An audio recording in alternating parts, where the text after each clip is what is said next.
ଦେଖନ୍ତୁ ବର୍ତ୍ତମାନ ଗୋଟିଏ କଥା ସାମ୍ନାକୁ ଆସିବ ଯେ ସକାଳେ ବିଚି ଫଟା ପାହାର ସନ୍ଧ୍ୟା ବେଳକୁ ସୁସ୍ୱାଦୁ ସୁନ୍ଦର ବ୍ୟଞ୍ଜନ ଆହାର ଇଏ ଗୋଟେ ଆଲୋଚନା ହବାର ବିଷୟ ରହୁଛି। ଏଥିରେ କାହାକୁ ଆକ୍ଷେପ ବା ପ୍ରତ୍ୟକ୍ଷ ପରୋକ୍ଷରେ ମୁଁ କରୁନାହିଁ।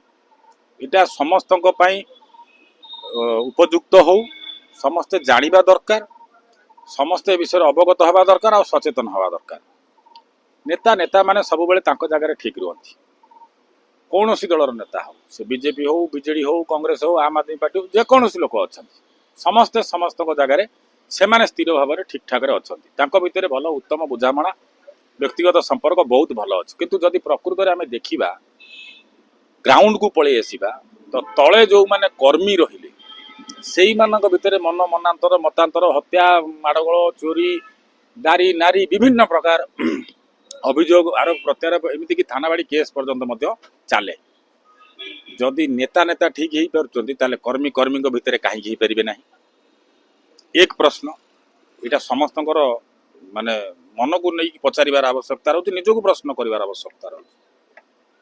ଦ୍ୱିତୀୟ କଥା ହେଉଛି, ଯେତେବେଳେ ଆମେ ଗୋଟେ ଗଣତନ୍ତ୍ରରେ ବଞ୍ଚୁଛୁ, 75 ବର୍ଷ ପୂରଣ ଆମେ ମଧ୍ୟ କରିସାରିଛୁ, ଆଜିକି 100 ବର୍ଷରେ ପଦାର୍ପଣ କରିବାକୁ ଯାଉଛୁ। ଆଉ 24 ବର୍ଷ କି 23 ବର୍ଷରେ ଆମେ ପଦାର୍ପଣ କରିବୁ ଯେ ସ୍ୱାଧୀନତାର ଶତବାର୍ଷିକୀ ପାଳନ କରିବୁ, ଯେଉଁଠି ଗଣମାଧ୍ୟମ ସହିତ ସାମାଜିକ ଗଣମାଧ୍ୟମ ମଧ୍ୟ ଉଚ୍ଚ ସ୍ଥାନରେ ଅଛି, ସମସ୍ତେ ଜାଣିପାରୁଛନ୍ତି।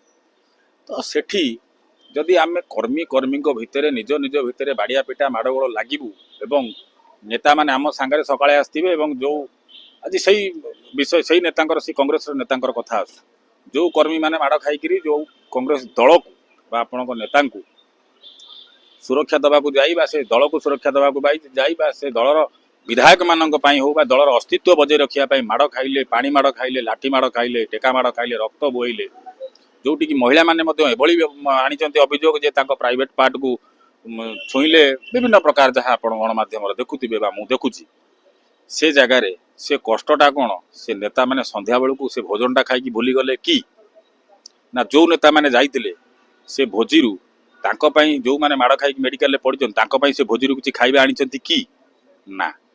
ତେଣୁ ମୂଳ କଥା ହେଉଛି, ନେତା ଯେତେବେଳେ ଗୋଟେ ଆଗେଇ ଚାଲିଥାଏ, ସେ କର୍ମୀଙ୍କର ମଧ୍ୟ ବିଶ୍ୱାସ ଭାଜନ ହେବା ଦରକାର। ଯେଉଁ ଜାଗାରେ ଯାହା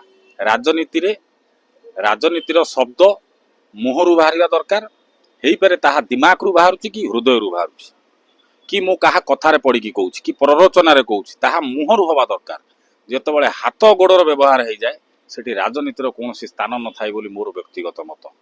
କିନ୍ତୁ এই ଯୋଉ ଜିନିଷଟା କଂଗ୍ରେସର ଯୋଉ କର୍ମୀମାନେ, ତଳସ୍ତର କର୍ମୀମାନେ ଜାଣୁଛନ୍ତି, ଦେଖୁଛନ୍ତି, ଆ ଦ୍ୱାରା ଆପଣଙ୍କୁ ଲାଗୁଛି କଂଗ୍ରେସ ଭାବୁଛି ଆମେ ଏବେ ରାଇଜ୍ କରିବୁ, ଏବେ କଂଗ୍ରେସର ଜନଧାର ବଢିବା ଲାଗୁଛି, ଆ ଦ୍ୱାରା କି କଂଗ୍ରେସ କର୍ମୀମାନଙ୍କର ମନୋବଳ ଟିକେ ଡାଉନ୍ ହେଇଯିବ କି? ଦେଖନ୍ତୁ, ସ୍ପଷ୍ଟ କଥା ହେଉଛି, ବର୍ତ୍ତମାନ ବିଜୁ ଜନତା ଦଳ ବ୍ୟାକଫୁଟ୍ରେ ଅଛି। ସେ ଆଶ୍ରା ଖୋଜୁଛି। ତାଙ୍କର 51 ବିଧାୟକ ଥାଇକିରି ମଧ୍ୟ ସେ କଂଗ୍ରେସର ଆସ୍ଥା ଖୋଜୁଛି।